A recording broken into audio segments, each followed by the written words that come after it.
Welcome everybody, thank you for tuning in today. I know it's been a minute, but next episode of Food and Real Estate. I'm very excited today. I have a newborn baby. No, it's not a newborn baby. I'm very excited today because I've been following this guy forever, and then I'm pretty sure all of you know it. Please help me welcome John.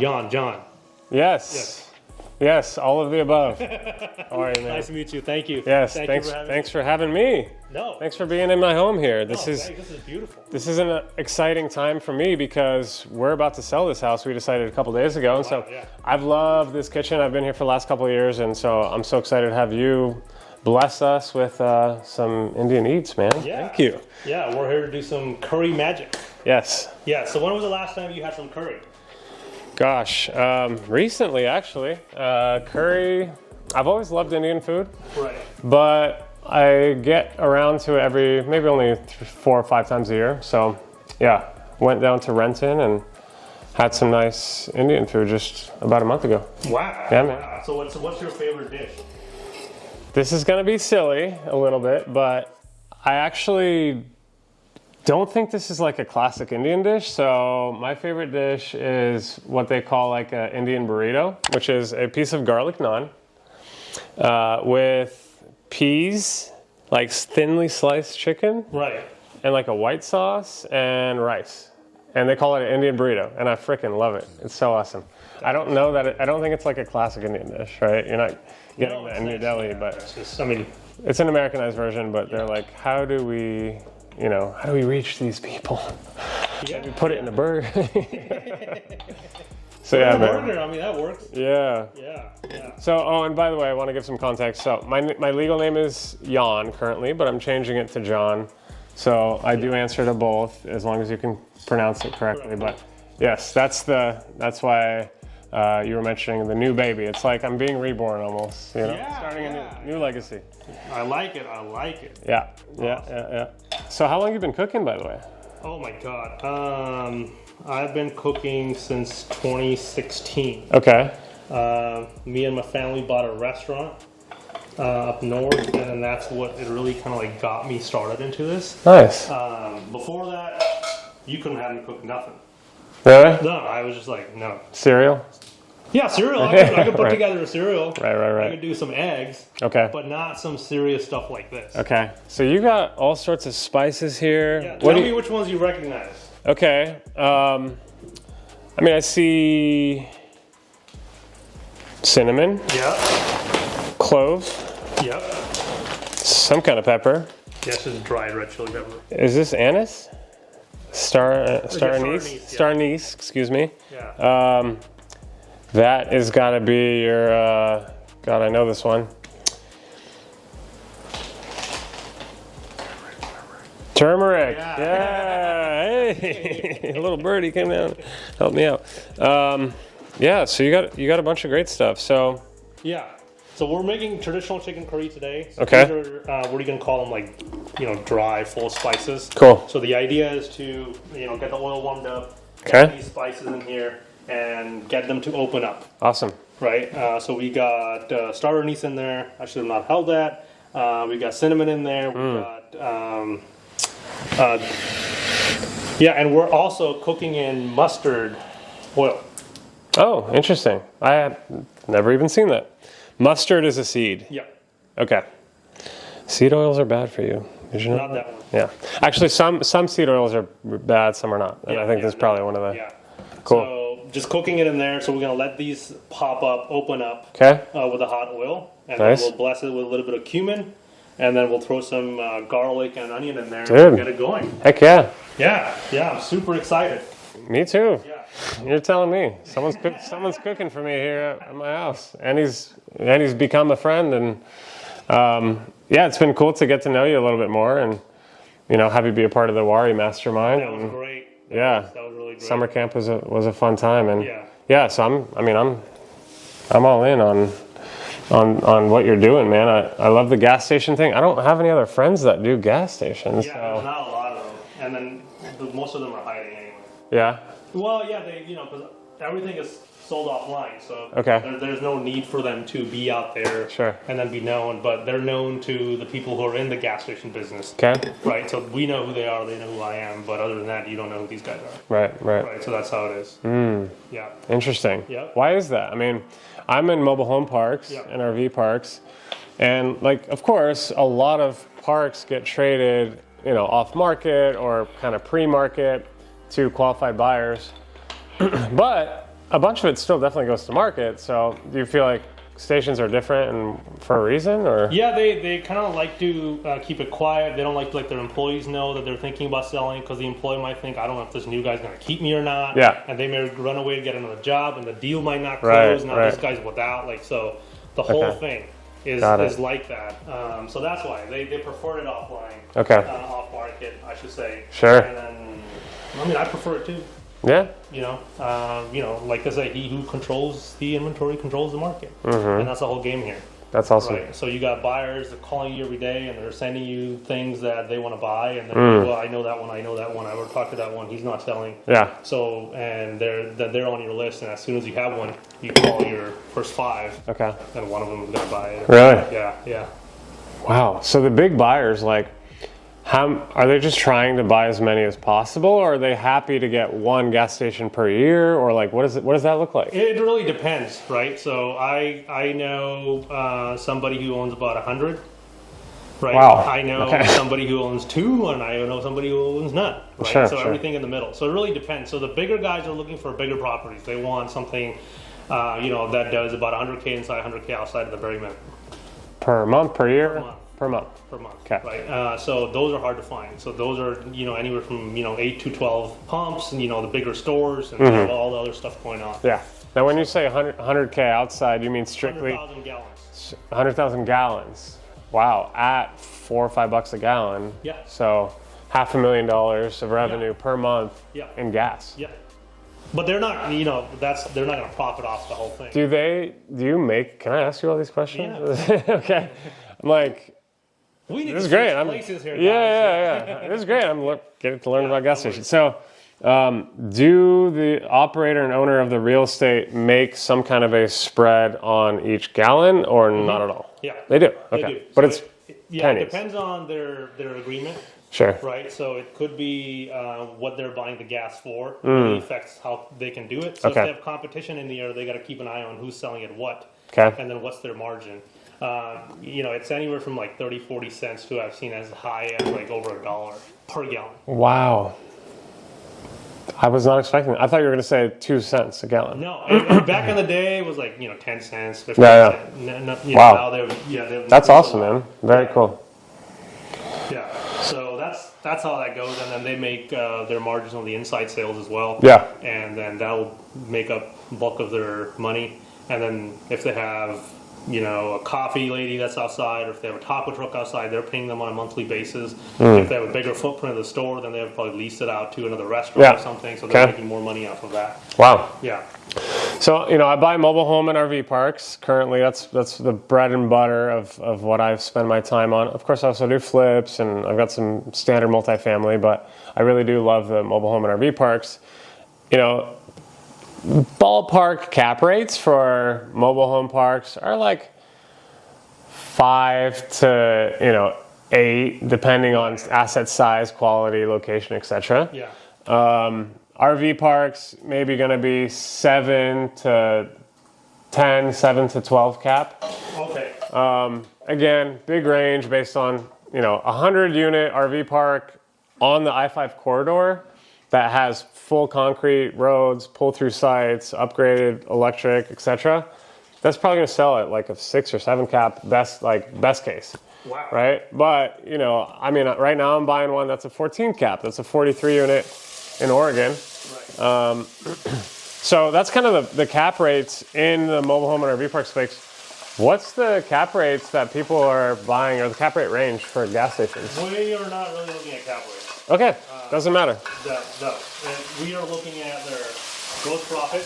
Okay. And then you get a multiple of the gross profit. Got it. So they sell from anywhere 4 to 6 multiple. Okay, interesting. Yeah, so the lower the multiple, which means that, you know, the station is not doing great, it's not that great of a location. Sure. You know, it's not going to earn that much revenue. Yeah. Right, and then the higher the multiple, which means it's in a better location. Okay. You know, it's bringing in more money, and yeah. Okay, So you can demand more if fair. you're in a better location. Cool. Yeah. So cap rate, I mean, what is there a standard range for cap rates? I know you don't underwrate it based on that, I but never underwritten one on cap rate. really? No. Interesting. It's almost like You you're would not. if you were like if because sometimes what they do is they will lease out the store to a business operator. Yeah. And then do a lease. They'll do like a 20, 30, 40-year lease. Right? Yeah. And then if they want to sell that, and that's on a cap rate. Right? Okay. Because now it's an investment. It's a passive investment that you Got can it, capture sure. on the cap. But as an active, like you're not really looking at cap. Right. Yeah, it Okay. doesn't make sense. I've never Okay. looked at it, but Interesting. I can look at a couple of them and tell you where they're at. And so more so underwriting gas stations, kind of like underwriting businesses, right? Where Yeah. you are buying based on a multiple of the revenue production or the gross profit, as you mentioned, right? So that's kind of cool and different because certainly we buy a stream of income in real estate too, but it's not just based on that. I mean, it's based on cap rate, cash on cash, cash flow. I mean, there's quite a few other metrics that we look at consistently. So Yeah. So, but no, it's different. So. okay, Yeah. cool. So, but how did you get started in real estate? Like, what's your background? Just all the way back. All the way, yeah. Okay. From the beginning. Sure. So I got started back in just generally being interested in real estate investment when I failed at other businesses, right? So I knew I wanted financial independence. I knew I wanted to become wealthy, and I knew I wanted to make an impact, and I knew I wanted time freedom. Right. Who doesn't, Yeah. right? Yeah. And so I finished college and I followed the guidance that everyone gave me, and I ended up with the American dream, which is a nice steady paycheck at a corporate job that's respected at Boeing. Right. And I was like, I made it, Mom. Yeah. I made it. We're here. We're in the promised land. Yeah. And so I was like, all right, I'm making 60 grand a year. I actually moved back in with my mom to live with her. Yeah. So I could save money and pay off my student loans. And so I'm making 5 grand a month. I'm saving 2 grand a month. I'm living on 3. And I'm like, sick.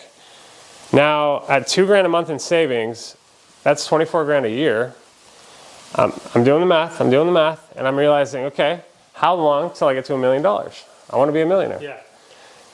50 years at that rate, a ballpark. You know, Right. saving about 20 grand a year. 50 years to become a millionaire by staying at Boeing and doing that whole thing. I was like, nah, I'm out. Yeah. I'm done. So no, I didn't just quit and say I have a dream. No, I actually, I had a bit of a plan, which was let me execute on my first deal and make sure I actually can make some money with this before I quit. And so that's what I recommend to people is actually execute on the thing in your free time. That's what I did. I had my 9 to 5, and then I had my 5 to 9, which was real estate investment. So I would go to meetups. I would go to, as many meetups as I could once a week, typically. Go online, talk to people on Facebook, and do the whole thing. And eventually, after quitting, not after quitting, but I got into it just by asking people what they did and copying them. There's no need to reinvent the wheel with real estate investment whatsoever. I think the play is copy shamelessly someone that you respect, copy their business model. So that's what I did. I want to buy cash flowing rentals. So I defined my criteria as single or small multifamily in central Tacoma, under $500,000 with light value add that has a cash flow of $500 a month. Those are my criteria. How did you come up with that criteria? I mean, why down there? I lived in Tacoma because I went to UW Tacoma. I split my time between UW Tacoma and UW Seattle. And the rest is just what other people told me would make sense because they had executed on it. Right. So I knew a little bit about the Tacoma market. I think it's best to invest in your backyard to start because you can go there, you can touch it, you can see it, you can feel it, you know what the street's like, you know if the cops are driving by all the time, you know what's coming down the pipeline in terms of new development that's going to potentially increase your value. So I started in my backyard, and I really recommend people do that. Start in your backyard. And I got my first house on Craigslist. What? Yeah, man, Craigslist. I was looking on Zillow, Redfin, Craigslist, and talking to wholesalers. And my first house, I was 26 years old in 2016. It was listed on Craigslist, this big blue house in Hilltop, Tacoma. And I go out there and I drive to see the lady. And I'm like, hey, listen, like, I know I can do this. And I really want to buy this deal. We looked at it together. I was like, I want to negotiate with you. Right. Okay? She had it listed for 140. I said, look, I brought some comps, and this is why I want it for 134. Here's my comparable sales. Right.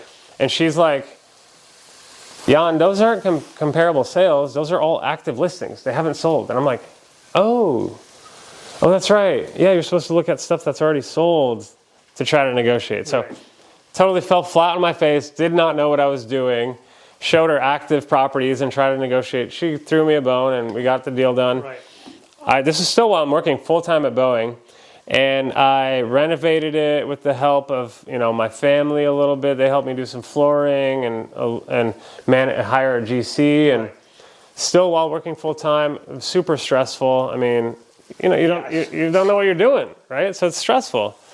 But we got it renovated. We got it rented, $1,650 a month in rent. Wow. And my mortgage is $1,150. Yeah. So I'm like, I just made that first check came in for $500, and I'm like, that's it. Yeah. I made it. Yeah. And you might be thinking, well, $500, you can't do anything with $500. And I'm like, I know I can't. It's not why I'm excited. I'm excited because I did this once, and if I did it once, I can do it 10 more times. And if I do it 10 times, now I have $5,000 a month in passive income. Now, of course, I didn't subtract anything for vacancy, operating expenses, CapEx, maintenance reserve. You didn't know any of that. I just I made $500. That's all that matters. Yeah. Okay, so. That's like when you're real estate people and get into sales, and then they're like, oh, I made X amount of money, and then they get their tax account like, what? Yeah. That's the thing. You don't make any money in single-family rentals on cash flow. That's the reality. Okay, you make money in single-family through the three other types of profit, which is principal pay down, right? Your tenants are paying down your debt. That's a nice thing. We like that. Through appreciation, that's the biggest one, especially if you're in a hot market. Mm-hmm. And then there's tax benefits. So that's where you're making money. The cash flow is just to stay alive, right? So I got that first deal done, and the light bulb went off, and I quit my job. And you right out, I was like, I got that rented. I'm like, that's it. This works. Yeah. I made this work. This is my new life. Right. So I didn't have a job, I did have a job, steady corporate job, but I didn't have any money. I didn't have any skills, and I didn't really have any real world experience. And so I figured, look, I'm 26 years old and I don't have nothing. So what if I do this and I fail miserably? I'm going to be 27-year-old with still nothing. So it's okay. Literally, I'm not going to lose anything. That's what they call Elon move. I mean, I had nothing to lose. And so now I do have more to lose, but still, I mean, I think you have to start by taking a calculated risk, right? That is your only option for getting out of the rat race, is learning enough until you can take a bet on yourself and jump. And obviously it's harder for some people because of their life situation. I know you got a boy, right? And so it's like, but you probably started real estate before him. No? No, you started after him. Yeah. So what was that like for you? I mean, I didn't know what it was. Yeah? I had no idea. Okay. So my neighbor stopped saying he's a top broker with Donald Scott, and he'd been eating my ears for years. He's like, dude, you gotta stop what are you doing? You gotta get out of there. Yeah. Okay. So I finally, like, my buddy Tim pushed me to give my test, finally do my test. I'm like, oh, okay, sweet, let's figure this out. Yeah. You know, and then he was at KW, so I just joined with KW and all that. And then I got my first client on a lease. Okay. And I had no idea how to do a lease. I have zero, right? Okay. And I get my first check of $900 and some odd dollars after the lease was done, my cut was there and all that. I'm like, oh, this is not that bad, right? Sure. And that's the entire amount I made that year. I didn't make anything. $900? Yeah, $900. And I'm like, what? Put it in the bank. But yeah, and it was just like, it was quiet. It was dead after. Yeah. There was nothing coming, nothing happening, nothing going, right? That's so funny. Yeah, so it's just like, people see you now, they're like, oh my God, you're like blah, blah, blah, blah. And Yeah. they're like, you have no idea, dude. Oh, look, you're making all this money. I'm like, no, I'm similar. I mean, I don't want to brag, but I'm going to brag a little bit, okay? My first year, I made $18,000. I worked my ass off. I worked so hard, so many hours. 18 grand, the whole year, like the full year. Yeah. It's on my tax return. I should like frame that because it's funny. But I survived. I mean, I made money, which that was the only goal. How do you get from $0 to $1? That's the hardest part. Literally, if you are new to real estate investment, if you have not made a single dollar in real estate investment, your sole purpose and goal, if you're interested, is to make your first dollar. Whether that's a wholesale fee, a bird dog fee, you want to do a small private loan for some. I mean, there's so many options to make money in real estate investment. You know, it's your first rent check, like mine, my first $500 that came in, that changed everything. Yeah. And that is the hardest money to make in real estate. It's not the 10th million dollars. It's the first dollar. The first dollar. Most people never make it to number one. Yeah. So if you can make it to the first dollar in this business, you're ahead of literally 99%. No, that's amazing. That is great. So I want to pivot back to cooking. Yes, please. So, do you enjoy cooking? I do not. I don't like cooking. Not at all. My fiance is an amazing cook. I'll say that. Taylor, shout out. Thank you, sweetheart. She cooks for me. I provide for her. I take care of our housing and you know, our travel and the things that I'm good at. Yeah. And she's an amazing cook. People make fun of how I eat because they see me eat like a meal for me is a can of sardines and an Asian pear. And they're like, you're just gonna eat sardines out of a can? I'm like, yeah, it's healthy and ready now. Right. I don't have to prepare it. Yeah. But I will say, so here's the thing. Food for me has always been utilitarian. I was a competitive athlete. I was a swimmer. We had to put down so many calories in a day. During peak season, we were swimming 5 hours a day. We were doing doubles, right? And so we had to, it was work. I mean, it wasn't fun. And so I associate food mostly with utility and with kind of, honestly, a chore. So now, because I've been out of that world for quite a few years, it's been nice to reassociate food with connection, with warmth, with friends, with like pleasure, with slowing down. You know, we don't get to slow down. I know I don't get to. So one thing that I will say that I'm reintroduced into my life, Guru, is I'm trying to perfect cooking a steak. So I've been doing one steak a week. I watch a YouTube video, and that is my contribution to our household, is that one steak. So I'm getting pretty darn good at it. Filet mignon, I think it's called. So pretty good. Yeah, no, I think I've gotten the steak down to a pretty good timing. Yeah? I can just, I know exactly when it's done. And I just pull it off, and then you can check it and go, oh. Someone told me, and one of my friends told me, hey, all you have to do is like touch this part of your hand, and like this is like harder, right? So it's less cooked, and then as it cooks, it gets, maybe this is medium rare, and it gets softer down your hand. Is that true? So I'll tell you what my trick. Okay. Right. Pan's hot, pull oil in there, smoking, throw the steak in there. 3 minute each side. Okay. Set a timer, 3 minute. Simple. After 3 minutes, you're gonna flip it. Right. If you're on a medium high heat, it'll take you anywhere from 10 to 12 minutes to get to medium rare. Okay. Total. Pan. Okay. Okay. I don't cook medium. I don't cook anything else. I only cook medium rare. So Right? 10 to 12 minutes is like kind of a range. What is it based on? Thickness? Thickness. Okay. So if it's your regular ribeye, that's all. But if it's a thin cut, then you've got to shrunk that time down. Right? And if it's, I have not yet see a bigger, fatter cut. But then you re-up the time. But 10 to 12 minutes is a spot. If you're on a really high heat, then you probably want to, at 10, you can put a thermometer in there. I'll guarantee you it's like between 130 and 135. And that's when you want to pull off for medium rare. Cool. You let it sit for like, 7-10 minutes. Okay. Perfect. Really? Yeah. That's Every it. time. Every time. That's it. That's it.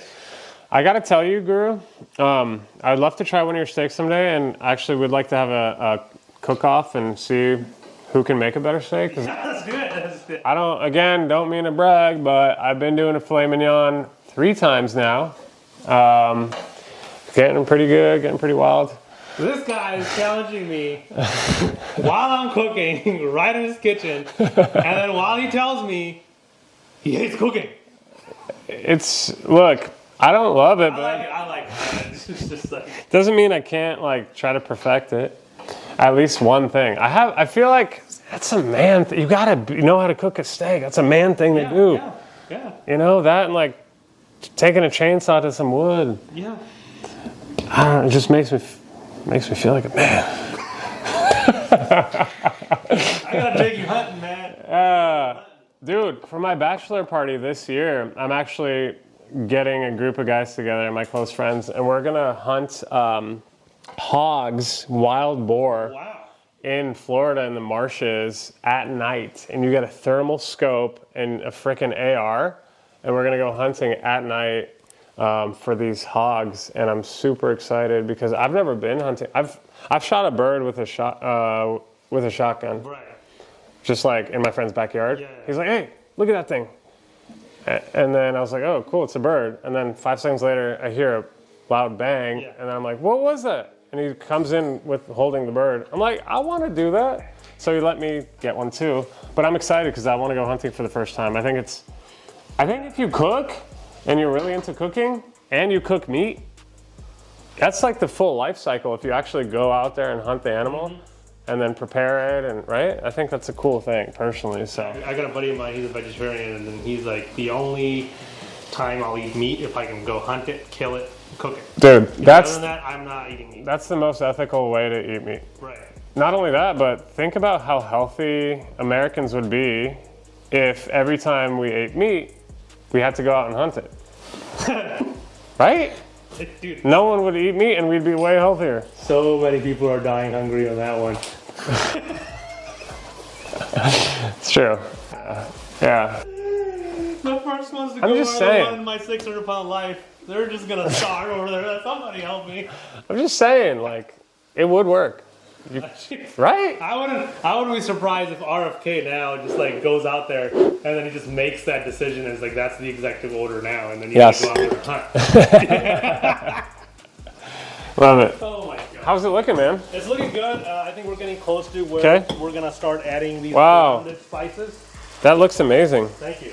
So these are gonna get going in there very soon. So Indian's obviously very like spice dominant, spice forward, right? Like it's almost like you're highlighting the spices and putting them on kind of a platform of whatever, but it seems like it's about to spice a lot of times. Yeah, it's kind of like it's just like a show off. Yeah. You know what I mean? Right. So I at my house don't have the mortar and a pister. Okay. Because I can buy it, but I'm like lazy to order it. Sure. So I just use this to chop, to smash it. Yeah. So this is the old way of smashing the things. That's and cool. You don't spill Simple. Don't worry That about works. it. Yeah. Look at that. Back to the basics, y'all. Yeah. Back to the basics. All right. So how did you go from, starting to buying rental properties and flipping to starting the WAREI page? Yeah, Where did that's that inspiration come from? Great question. So WAREI stands for Washington Real Estate Investing, or another kind of name for it that we're transferring to is Wealth and Real Estate Investing. to make it a little bit broader, because it really has reached beyond just Washington. It's reached the Pacific Northwest. People do deals in other states. I mean, I've met great people in other states because of it. So WAREI is a Facebook group that's free, always will be free, for people to connect, share value, hear about real estate investment. And so it's 21,000 people at the time that we're filming this. No, 22. I checked. Is it? It's 22. 22,000. Cool. Thank you. Yeah. So 22,000 people, hundreds of deals get done per year. Literally hundreds. I mean, we have at least 5 to 10 deals posted every single day. So it's been a great resource. And how it started is simply out of a personal need. Like I told you, when I get into something, I want to go all the way in. Right. And so I started going to every meetup I could and asking people, like, pretend this is my first meetup. I'm like, Guru, like, what do you do? Right. Gas stations? Yeah. Okay, how much money can I make in that? Like, how hard is it? Like, how long does it take you to get where you are? Right. Like, what's the first step I need to take? So I asked all these questions so I could define what I want to do. And like, I realized that after the meetup, I still had more questions. I still wanted to engage more with investors. And so what I did is take the 15 or 20 people that I met in person at the events, and I force fed them into a group I started. I just added them and I said, hey, you guys want to talk about real estate investment on Facebook? And they're like, no, what is this? Like, what year was this? When did you? 2016, right? Like I told you, right? When I started, I was like, I'm all in. I want to do this. And so I said, hey, you guys want to talk about real estate investment on Facebook? They're like, no, what is it? What is this? What is the point of this? And then I'm like, come on, it's going to be fun. And they're like, no, we're working. And then, because this wasn't as popular back then. Yeah. There was groups, but they were just like trying to promote something, right? And I just wanted to learn. Yeah. And so for me, it was very much so, I want to learn. I want to talk with people that have what I want to have. Right. And I added those people in, and then I realized, oh, these people aren't just going to contribute out of nowhere because for fun. There has to be a reciprocity. And so I started creating the content that I wanted to see. So even though I didn't know much, every time I did learn something, guess what? I shared those learnings, and I could help people come up a little bit. Right. Hey, I just learned that in the city of Seattle, you can have 8 unrelated individuals living in one unit. That used to be a rule. Now it's actually, you can have more than 8, which is crazy. I didn't even do that. Yeah, and so I just little things I started learning, I would start sharing, and then guess what? Reciprocity kicked in. Mm-hmm. People started seeing that what I'm doing, and then sharing their own learnings, sharing their own stories. Right. And so that is how WAREI started and how it has organically grown, because people share value. It only works, and it's the most successful group in Washington and in the Pacific Northwest, strictly because of that one rule. Because we provide value first. And you cannot lose in life if you give value before it's given to you. Who do you want to hang out with? Someone that is always ready to give, or someone that is ready always to take? I mean, it's obvious. Yeah. So you cannot lose. And here's the thing. Over a long period of time. You can lose in the short term because people take advantage of those sometimes that want to give. But in the long term, you cannot lose with that kind of a mentality. And that's literally the foundation of the group. And the foundation of a lot of my business is like creating value so big that it's undeniable and it comes back to me. So. Yeah, well, that's amazing. Yeah. Okay, so we're at a point where I gotta grind all this stuff into like a very nice cream. Sweet. So I'm gonna give you an option. We can leave it like this, or we can grind it. Grind it with what? You said you don't have a mortar and pestle. I brought it. Oh, you have grinded? Yeah. Oh, cool. So we're gonna get to grinding. We'll be right back. Okay, let's do it.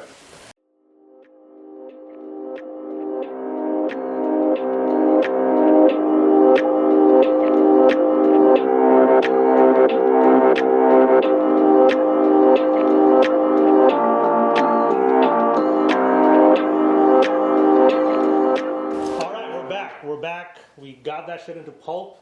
We're ready to move. So as nice. You can see, it's looking good. Like you're looking good. Yeah. So we got to give the people a little view here. What you're working with. So what is this so far? What do we got so far here? We got red onions, ginger, garlic, tomato, and Yes. pretty much like all the spices I brought. So nice. So nice. Really nice. And I Okay. took some of the hard ones out because they're hard to grind, Okay. and you know, I'm like, I might have gotten a few in there, but Cool. so this is the chicken How's that looking? That looks super good. marinated this morning, Beautiful. right? Got some spices going in there. Awesome. Cut it out nicely. Now we're ready to add this Okay. to the mix.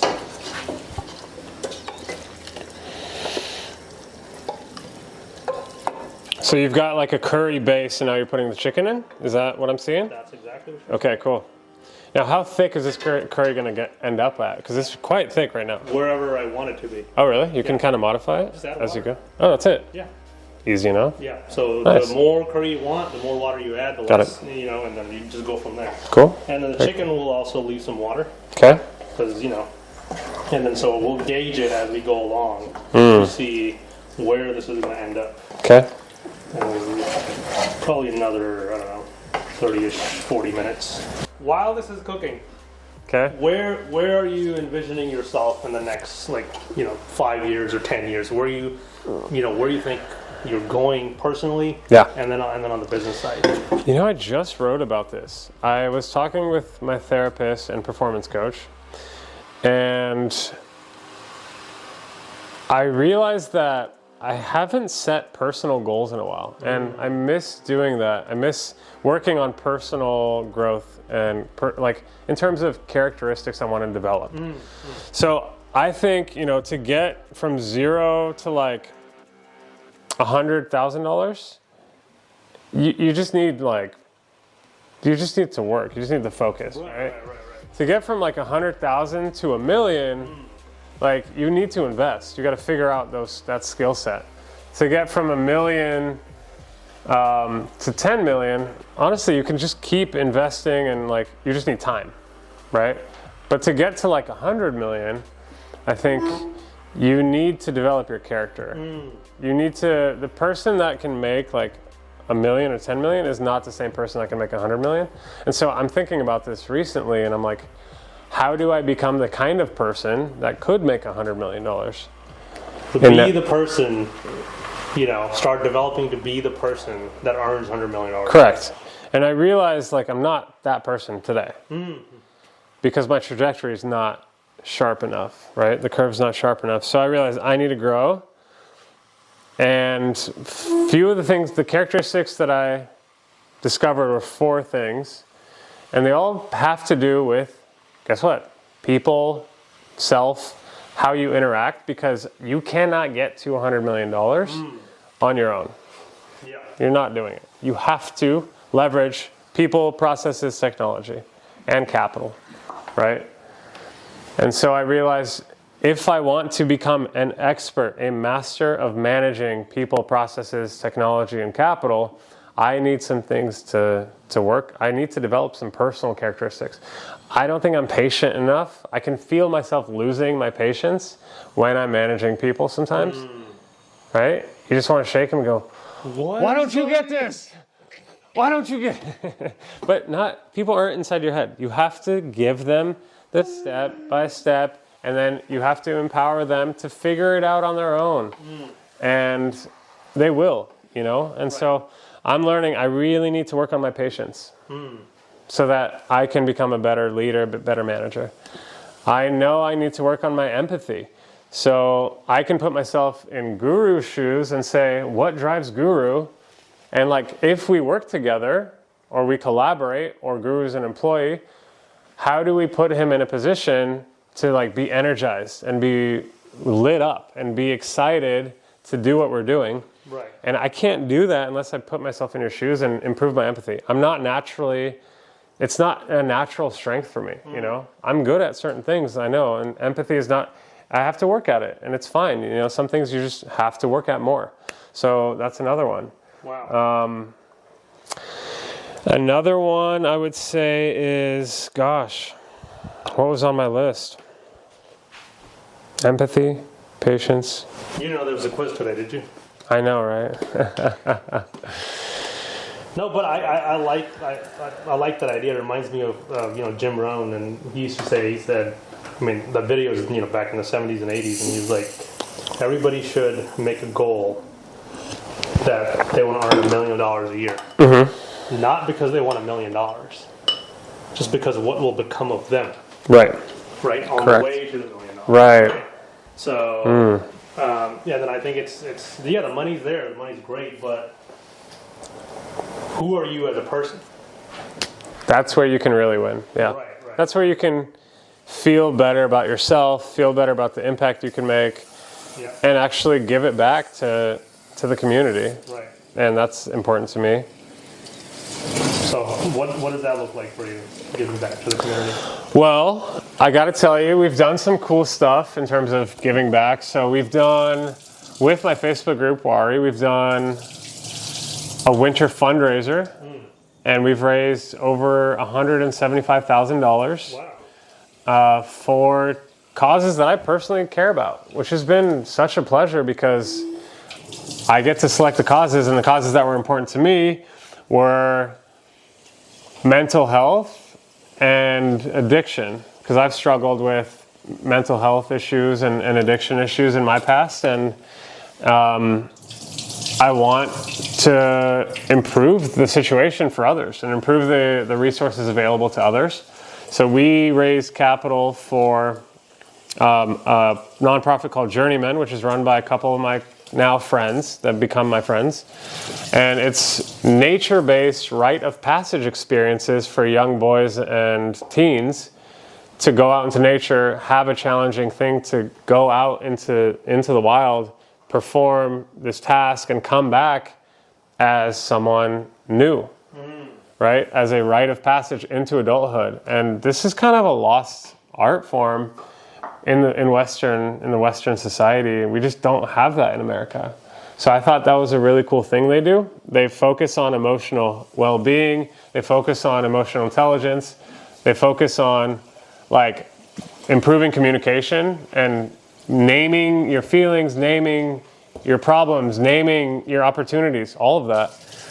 And I never got that as a boy or teen because, my father wasn't there. And so I didn't get that masculine guidance that all young boys and men need. Not only that, but I believe all women need just as much, if not more. Why wouldn't a young child want both masculine and feminine energies to guide them? That's very, very interesting because, my dad was there, so I was without, I didn't see him for 17 years. Really? Yeah. Wow, dude. So, I didn't even know what I was missing. You know what I mean? I didn't know all that stuff. So right. When I had my kid, I don't know what to do. Yeah, I sure. didn't know, I didn't know vacations because I never went to vacations. Ah. I didn't know, you have to take them here, do that. Nothing. Because I didn't have it. Sure. You know what I mean? I didn't experience it, so I'm like, oh, yeah, it's fine. And they're like, well, you're doing this. I'm like, why are you doing that? Like, what do you mean? Like, did you get free lunch at school when you were in school as a kid? Mom would pack lunch. Oh, nice. Okay. And Cool. we would just have lunch, taken to school. Okay. So, but it was just like one of those things where I was like, I didn't know what I didn't know. Yeah. Right. So I learned to be a father. Okay. Right, as I'm raising my kid, and I'm learning, oh shit, I was missing this, I was missing that, I didn't know. So, when we took him to Disneyland, that was the first time I ever went. Really? So, okay. So when we first went, it was all of us first time to go there. Wow, okay. You know what I mean? So every time I took him to vacation, I was like, this is my first time here too.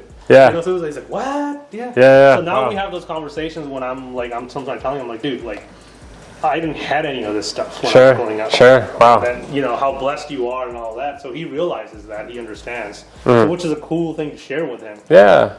But for me, I'm like, oh, I didn't have this. I didn't even know I needed this. Mm-hmm. You know what I mean? Because you don't know what it is. Yeah, you don't right. know what that stuff is that you're missing.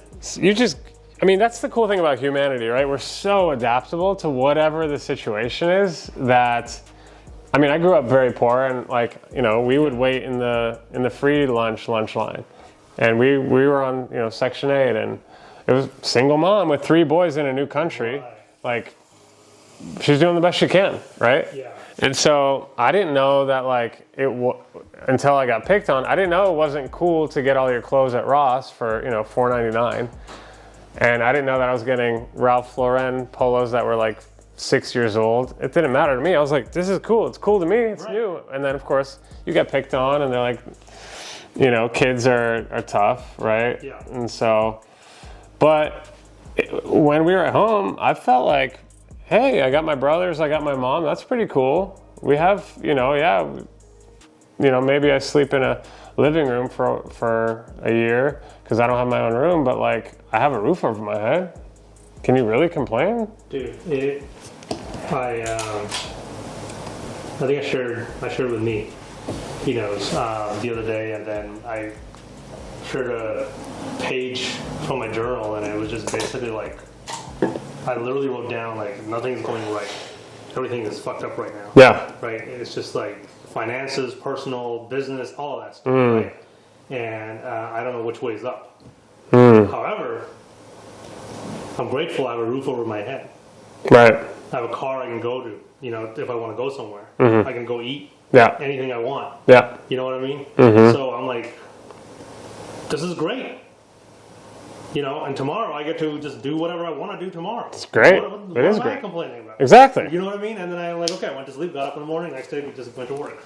Yeah. So you're right. We're so resilient, we're so adaptable, but sometimes we don't recognize that. Right. Sometimes we just don't, you know. And then it really depends on what kind of people are around you too. But if they're down there, they'll drag you down there with them. Right. Everyone just kind of adjusts to the lowest common denominator eventually that's around them, right? Yeah. So you really got to be careful Right.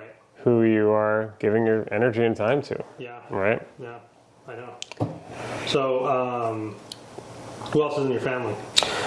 Well, I've got two younger brothers. They're awesome. My mom, I'm close with them, and my dad is, I don't have a relationship with him, but he's still around here, and he's living and doing his thing. Right. And then I have a lot of my family actually back in Poland. So I'm from Poland, born and raised there till I was 7. Still speak fluent Polish, and also a little bit German.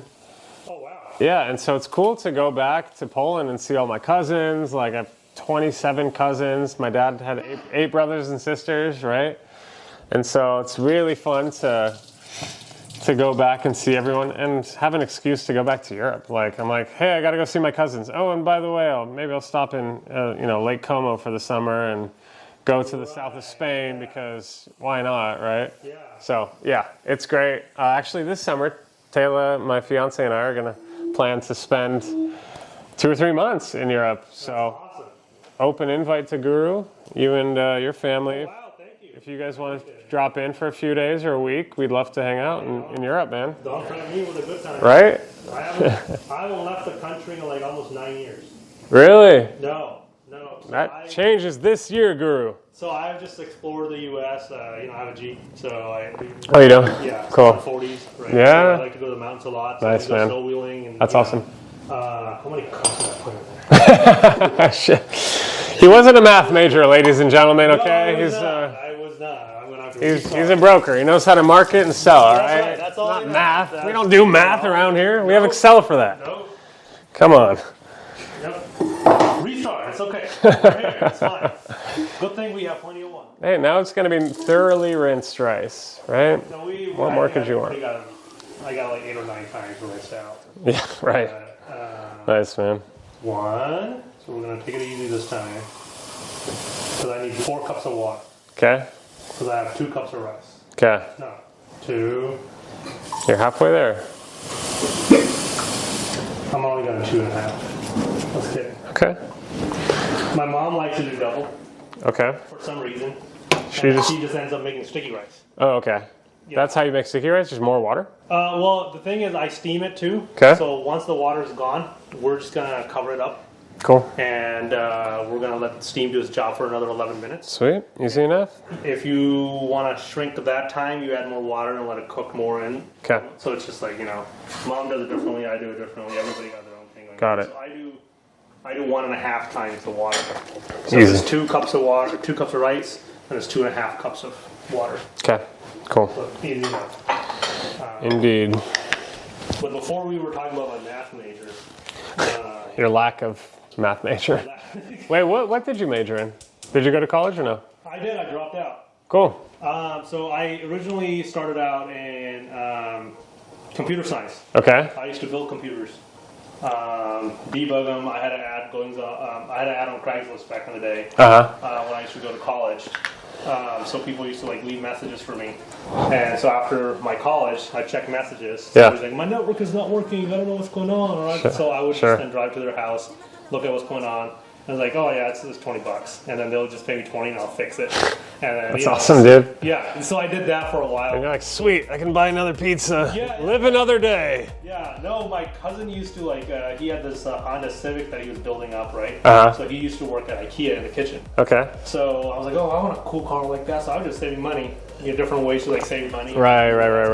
That kind of stuff. That's so fun, when you have nothing and you're just like, I need this Honda Civic so bad. I'm gonna be so cool once I get this Honda. Yeah. I'm gonna be able to drive my friends around and he did that. But the poor guy, once he was done, finished the car, dragged it out of the garage, do a run around, park it outside that night, get stolen. No way. No. Dude, what are the odds? What city was that in? Okay. Oh. His mom was his fault. Yeah. His mom was like, 2.5 years, you did not bring one single penny home. The entire paycheck went into that damn car. You should have saw it coming. I was upset for him, but I was like laughing at the same time. That's awesome. I was like, what? That just did not happen. That is great. Yeah. So speaking of cars, what was your first car? My first car, I bought I think it was like a 97 Honda Accord. It was kind of a red color. It had 20-inch wheels on it. And those lasted about 2 months before the car got left on, it got left on blocks. No, it didn't get left on blocks. So it was stolen twice, but the first time, I thought it was very polite of them, the thief. I mean, if you're gonna steal, you might as well be nice about it. So the thieves actually took my wheels off and replaced them with 4 spare tires. But some of them were so thin, they looked like bicycle tires. But the crazy thing is the police retrieved my car after 5 days and I was actually able to just drive it home slowly, right? But they were like little spare tires. So they were so nice, they left you some tires. I was like, you guys, you shouldn't have. You guys are sweet. They went through the trouble to give you tires. Yeah. Yeah, exactly. That is hilarious. So then the second time it was stolen, I also thought it was very polite because I replaced my stereo, and the second time they instead of some people just rip stuff out, right. They just lightly unplugged the stereo and left the cables all intact, and so that it was great. They took the thing out, but I was able to just replace that. And so if you're out there, thieves, thank you for being polite, clean. Appreciate you. Yeah. Bring it over here. And guess what? You're probably still out there stealing, huh? I'm sorry. I just couldn't resist. So yeah, man. That's crazy. That's the most stolen car in America is the Honda, I think, right? Yeah. So Honda Toyotas are so easy too.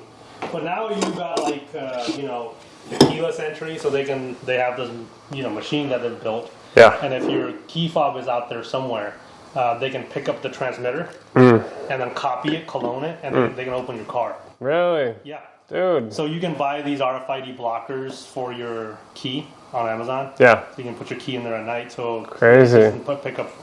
I had no idea they're getting advanced. Oh, big. Gotta stay up with the tech. You gotta stay up with the tech.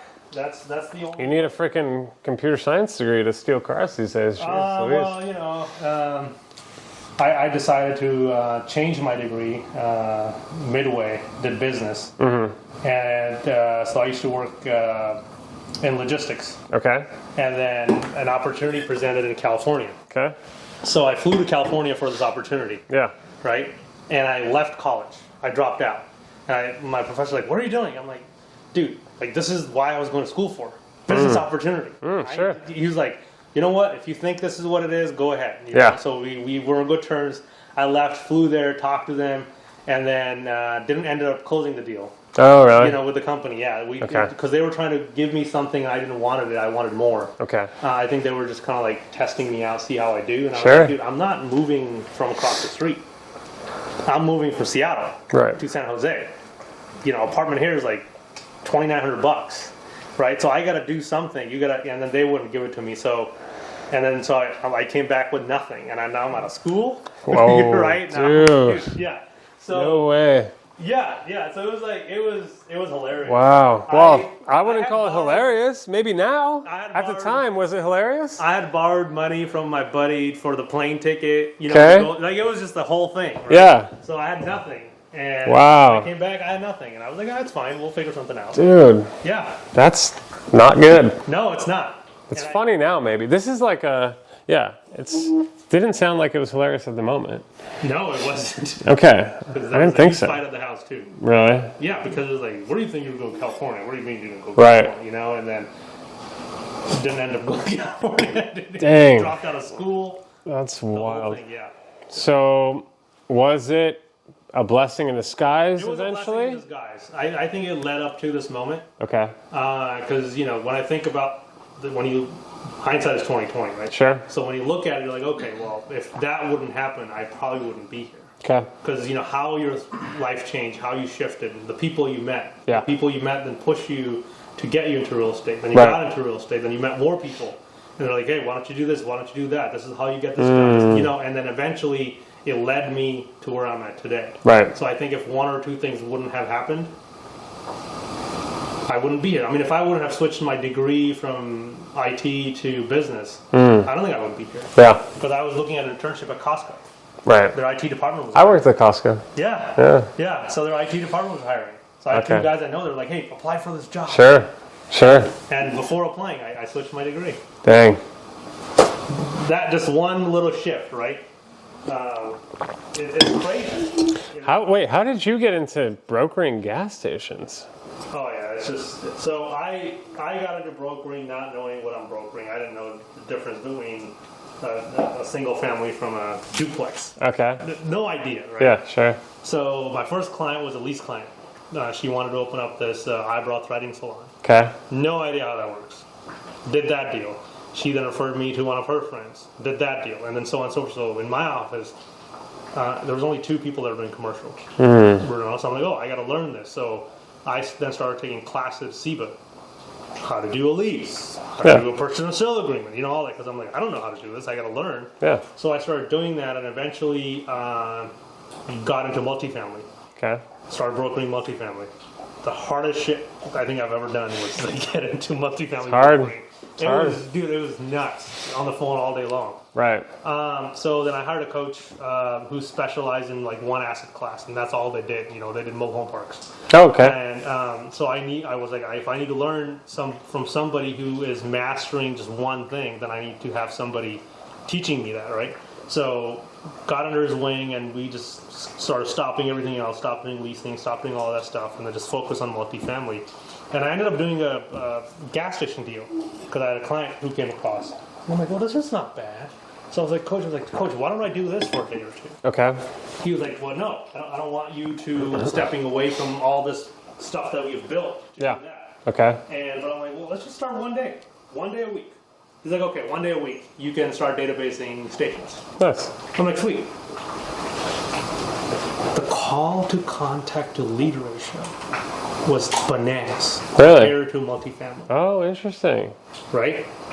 And I'm like, this is something else. So then I started doing it 2 days a week. Hmm. I started doing it 3 days, and then I just stopped everything at all. Yeah. And I'm like, this is just great. Why didn't I start this sooner? Yeah. People are picking up your phone, they're talking to you and all that. Right. And then I learned, by just being involved and then figuring it out. Yeah. That's funny. Same thing in mobile home parks. Like, it was such a pleasure to move from single family to mobile home parks because, like, with mobile home parks, you've got folks that are actual business owners Right. that only own like one asset typically. Sometimes they operate the park. Sometimes they run the park themselves. Yeah. And so when you call Bob and Jane, Yeah. it's like Jane picks up. Yeah. She's like, how can I help you? Yeah. You know? Yeah. And I'm like, oh my God. Because when you call a single family homeowner and you say, I'd love to make an offer on your house, they're like, what do you want? I live here. What do you mean you're going to make an offer? You're not. As long as you're trying new things, like the universe, I think, conspires in our favor to bring us something that will eventually like light us up. Right. It sounds like, you know, that sounds like you're in a great spot now. I mean, based on some deals you've been doing. Yeah. So good for you, Definitely. man. Definitely. Very cool. Thank you. I'm going to knock on this tiny little wood here. Yes. Yeah, there you go. Knock on the woods. So I also wanted to talk about, because you said you did do flips, right? I do some flips, yeah. I've done a bunch of flips. I've done about 50 units of renovation. Built like 12 units of new construction. I've got 5 going right now. Wow. Yes, I've So they're got all single family? all single family, two flip and daddies, so two packs, and then a single family flip. So I got 5 in construction. And it's great. I mean, as you can see, like, it's fun to design a space. Why not? It's really fun. So this used to be really like a very derelict house. There was homeless people living inside. It was something that was a big problem for the neighbors because they would have, you know, people and they'd start fires. Right, and it was a whole dangerous thing. And so, you know, it's cool to take something that's just forgotten and turn it into something that people are going to live the story of their lives. And, you know, I'm selling this house, like I mentioned, next week, and someone else is going to get to enjoy the story of their life in here. For many years. So it's just fun to be a small part of that. No, that's awesome. So what's that one flip that you did that just like taught you more than anything else about flipping? I think my first ever flip. Yeah. You know, first one we ever, not the first renovation ever, but the first one we ever flipped. And more so it taught me about myself as opposed to the science of flipping. I kind of learned about, I worked with family on that one, which for better, it's very difficult sometimes to work with family. You've worked with family, you might know that. There's just less owned a of restaurant with my family. You? And I digress. Please carry on. I mean, look, with family, there's not that professional barrier that you maintain with your colleagues because you're like, yeah, but I know you from when you were in diapers, Correct. So I don't need to speak to you with the kind of, you know, level of patience that I might have. Correct. Or the level of professionalism that I might have with someone I'm working with. Yeah. But of course you should, right? That's the hard part, that's the art. So I learned more so about how I can, the biggest lesson I learned actually during that flip was don't ever text through difficult problems. People, 55% of communication is nonverbal, right? It's the intonation, what do your eyes look like? How are you scrunching your forehead? Are you frustrated or are you happy? Like what is it that you're trying to convey? Tone of voice. Your tone of voice, the speed of your voice. And so 55% is nonverbal. So when you try to solve a problem where frustrations are high and you're butting heads, and you might be trying to actually make amends, the other person doesn't know that because they're just feeling the emotion and they can't adjust their emotion to your emotional state to match that because, well, all they see is a wall of text. And they interpret that how their emotional state is, not how you're feeling. You don't get to have any influence over that, right? Yeah. And so I think it's important to, if you're having big problems, do that ideally in person. If not, then over a phone at least, or on a Zoom, right? Yeah, so you can see the other person, you look them in the eye, and then having that conversation. Correct. Yeah, no, I totally agree. That's honestly what I learned a lot. Sorry I don't have any real estate guidance for you on that, but I learned a big lesson, which is do not text difficult problems. Just resolve them in person. Of course, like we made good money, we made a beautiful home, But what I learned most is it's difficult to work with family, so you have to ask yourself, do I need a business partner more, or do I need a brother more? Or a father, or whoever you work with. And I decided that, you know, I need a brother more than I need a business partner to help me with flooring and trim on a house, or to help, you know, put some capital into a deal.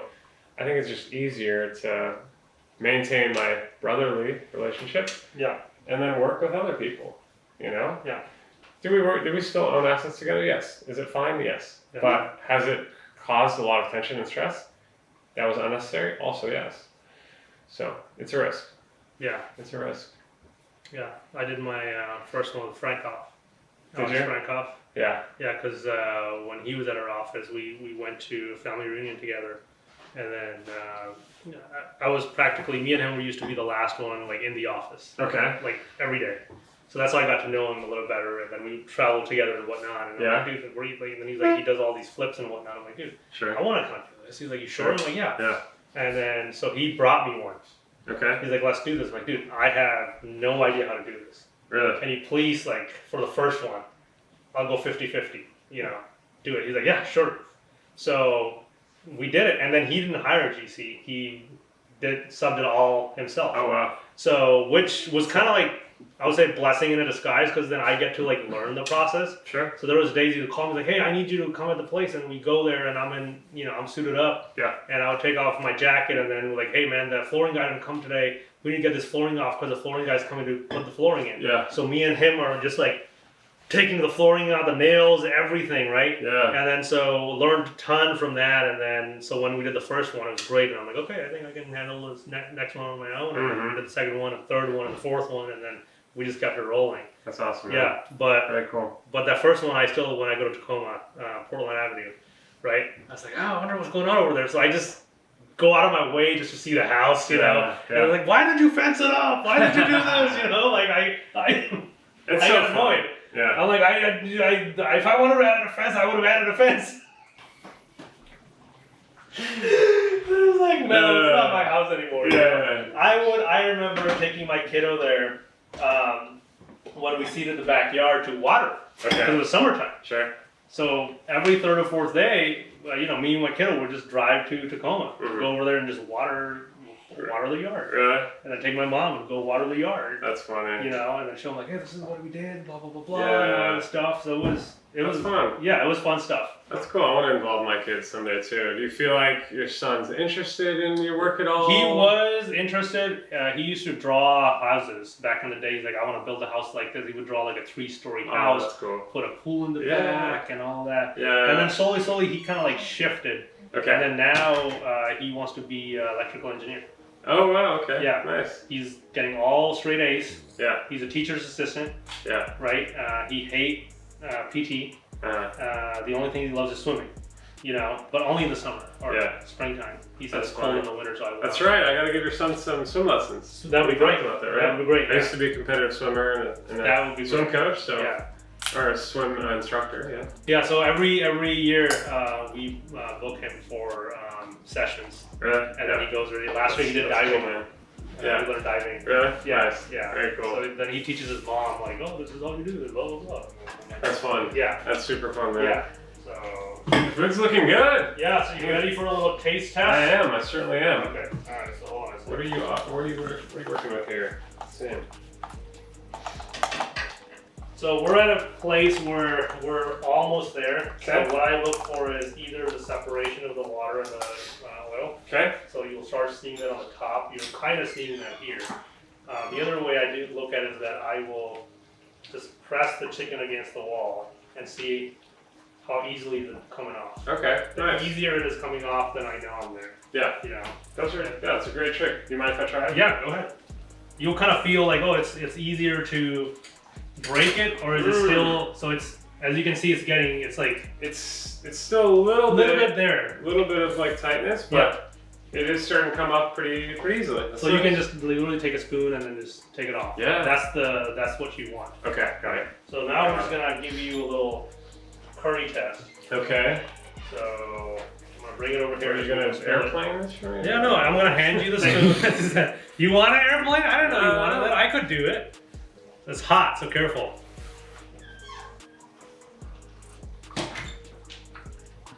Amazing. Yeah? Love it. Perfect. Super good, yeah. Thank you. Super, super good. Thank you. That's great. Yeah, so... Tons of just depth of flavor there. 11 minutes. 11 minutes, so what we gotta do is we gotta take this off. Okay. We're gonna take this off. Awesome. And then all we gotta do is just stop. Mix this a little bit. Okay.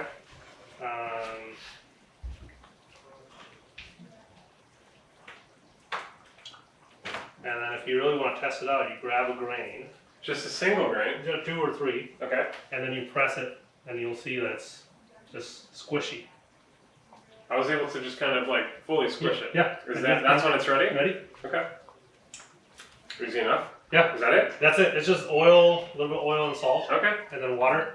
Yeah. I like to wash it 7 or 8 times so that I can get that starch out. Yeah. And then whatever measurement you use doesn't really matter. You can use any, you can use a cup, you can use a glass, you can use a pot, whatever you used. Mm-hmm. Whatever rice you put in there is just 1.5 times water. Cool. Nice. And you can make 2 kilos rice, 4 kilo rice, doesn't really matter. Same way. Are you trying to put some weight on or 4 kilos of rice? Yeah. Yeah, no. I got a That's buddy. serious, man. I got a buddy who's like, I lifted 180. I'm like, that doesn't look like all kilos. Because he's competing. He's wow. Yeah, so he's always like in that kilo Yeah, mindset. got it. I'm like, dude, speak English. Mm-hmm. We don't know what you were saying. But yeah, this is what I learned from my dad. Cool. So he taught me how to cook rice because he's been in the restaurant business for 34 years. That's awesome. Yeah. Can we stop? Yeah. Because she keeps walking in and Yeah. out. It's just No worries. throwing me off. All right, so have you ever smelled that spice before? That is different. What is that? I don't even know. No, I'm just kidding. I saw it, I smelled it, I was like, this is really good. I should try it. No. Yeah. These are dried fenugreek leaves. Fenugreek. Okay, cool. Just to give you a little extra flavor at the end. Yeah. I will clean this out a little bit, so we're just gonna take a little bit Okay. and we're going to just rub it in there. Oh, wow. And then we will just mix it in and let it simmer for a little bit and we're done. Wow. That easy, huh? Yeah. Oh, you made it look easy. I would have I would have failed 3-4 times by now, but if it's not a filet mignon, I don't know what to do. Yeah. We'll see how good you are when we have that cook-off. Yeah. Yeah. Hi. Hey, Taylor. Guys, Surprise. Come on in. How are you? it smells so good in here. Thank you. Yeah, take a you. seat, honey. How are you? Great. What have you got here? A bunch of spices. So we're making the traditional Indian chicken curry. It's like a North Indian way because you can go to different parts of India. Okay. And tell you like, oh no, this is how we cook it. So everybody's got their own way of doing it. I learned it from my mom and dad. So that's the only way I know how to cook it. So let me ask you both, where did you guys like develop, because you're both good at cooking, where did you develop that like drive or desire? Because I guess, I don't know, my mom's an amazing cook, but it kind of skipped me. Like I just eat utilitarian style. So yeah, where did you develop your love of cooking? Mine was at the restaurant. At the restaurant? So it was Yeah. kind of forced because we partnered with a chef to open up this restaurant. Okay. And he walked out of the restaurant. So, so I was like dumbfounded, like, cause I was working at the front. I'm like, what? And then the guy came in and he's like, he started ordering it. And I'm like, dude, I couldn't tell him that I don't have a chef in the back, right? Oh, wow. So I go to the back, my dad's there, but he works on the tandoor. So he only works on the oven. So he doesn't know the curry stuff and all that. And the guy orders a mulligatawny soup. I have never, ever, I don't even know what it tastes like or nothing, right? Yeah. So I'm like, I'm calling this dude, he's not answering. So I'm like, okay, fine, I'll figure this thing out. Okay. I go to the menu, open up the menu. Yeah. Okay, what is in here? Yeah. I find out what's in here, grab a pan, and I start cooking this thing. Okay. Right? I'm like, either we're going to be great today or we're closing the door in 10 minutes, right? So I grabbed the soup bowl, I put it in there, plated it for him, took a deep breath and walked back to the kitchen. Yeah. And then this dude's eating. Now you got to go, ask the customer, like, hey, how's the food? Yeah, sure. So I go there, how's the food? And I go there, the bowl is empty. Wow. And the dude's like, he's like, I've been to New York. I've been here. I've been there. This is the best mulligatawny soup Wow. he's ever had. That's awesome. Right? I went back to the kitchen. I'm like, Dad, I don't care what anybody orders. I'm good. I can do it. I can do it. So, Yeah, so the rest that's of the meal, I just did it from there. And then eventually, Mom, my sister got involved, and they taught me, and Dad taught me, and all this stuff. That's cool, And then, man. But while I was doing that, I think when I would plate it for the customer and seeing them eating and enjoying the food, Yeah. that was it for me. Dude, that's like- I didn't care if they paid, didn't pay. That just did it for me. That's like having people walk through a flip you just completed and seeing like people's faces light up. I mean, that's like the best part, right? Yeah. Yeah. So that must have felt really cool. Dude, I would there was times there were only two of us and we're just cranking in the kitchen, like we don't even have time to do the dishes or nothing.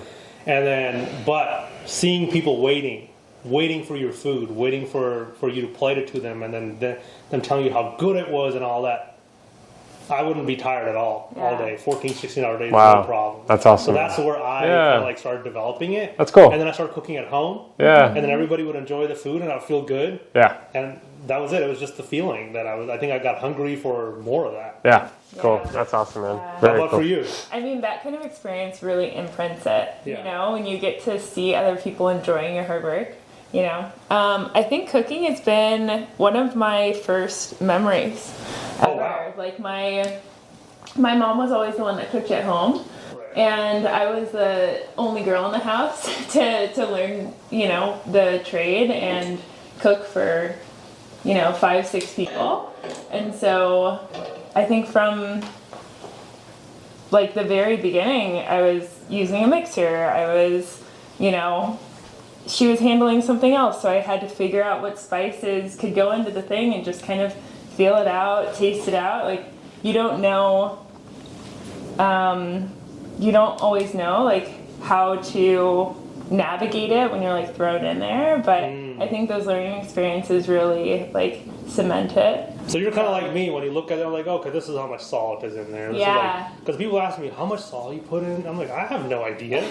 Like, because when I'm prepping for this, I'm like, okay, I probably need 2.5 onions, and then it depends on the size of the onion, and so on and so forth. Yeah, I think learning from family members makes it like takes it out of the recipe book. Like you just know that your grandma or your uncle like uses this much of the spice. That's it. Right. There's no tablespoons. There's no set the timer for 50 minutes. It's like just a feeling. Yeah. So yeah, that's how I learned. Yeah, That's cool. I just eyeball it. I Yeah. have no idea, like, a teaspoon, half a teaspoon. Full. I'm like, Right. I don't know. Exactly. So, So intuitive. it's Wow. close to mealtime. This is great. Yeah. Wow, what an amazing spread. Thanks for sharing this. I know, man. Thank you for doing this for us. Just because you've been so like kind and sweet about this and cooking for us, I am gonna ask Taylor to cook for you now. My pleasure. You have been voluntold. You know what I mean? So don't be going on my plating skills here. Because I cook for flavor. I don't cook for presentation. Okay. So You forget about it once the plate's empty anyway. yeah, No one cares that way. nobody cares. Okay. So would you like a bowl for me to put the meat and the curry in? What do you recommend? Do you I think recommend of the bowls? bowl, so Yeah, let's that do the way you bowl. Control Let's do the bowls. bowls. Yep. Perfect.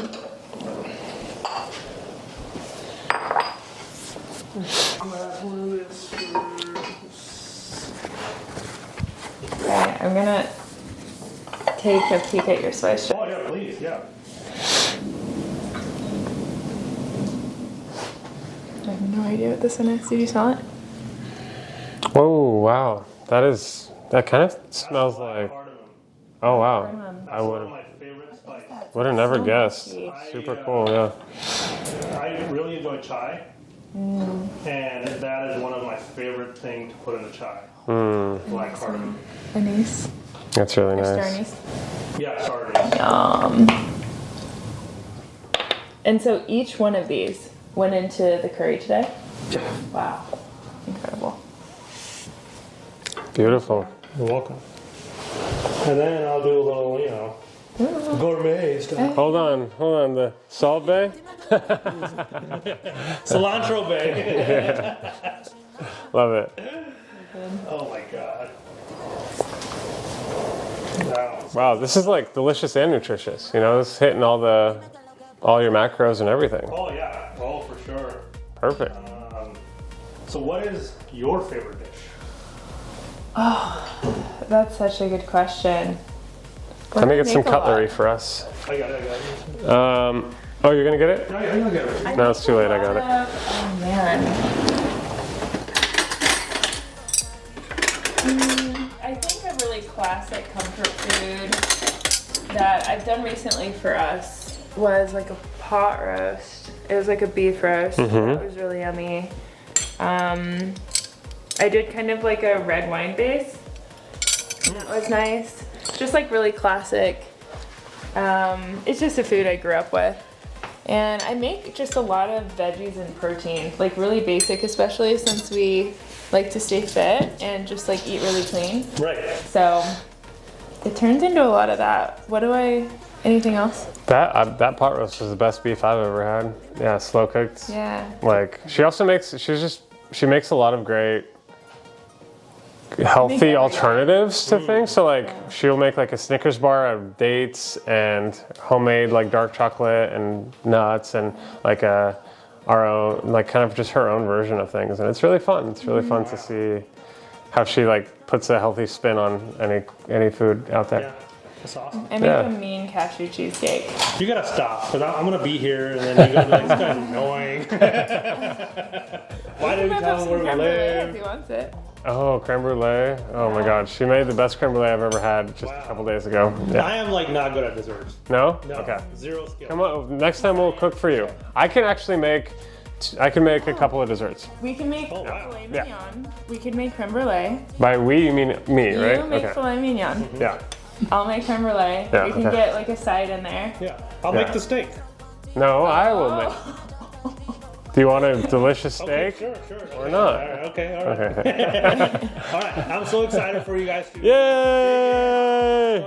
Woo! Let's see. Let's see if it's awesome. So either after this one, this is the end of the food and real estate series, or we're gonna have another episode. We're about to see. Moment of truth. Can we come to the next episode too? Wait till you try it. Yeah, I know. Don't pre-book. I'm gonna. Okay. Do it however you want it. Wow, okay. The chicken definitely is falling apart. I guess I was scared that the chicken was going to feel like overcooked because it looked like you had it boiling in there. But it's like tender and delicious. How is that? Like, I don't understand. It's gonna be hot. It's gonna be really hot. Came out of the pan. Yeah. It's soft and good, you know? That's great. Glad.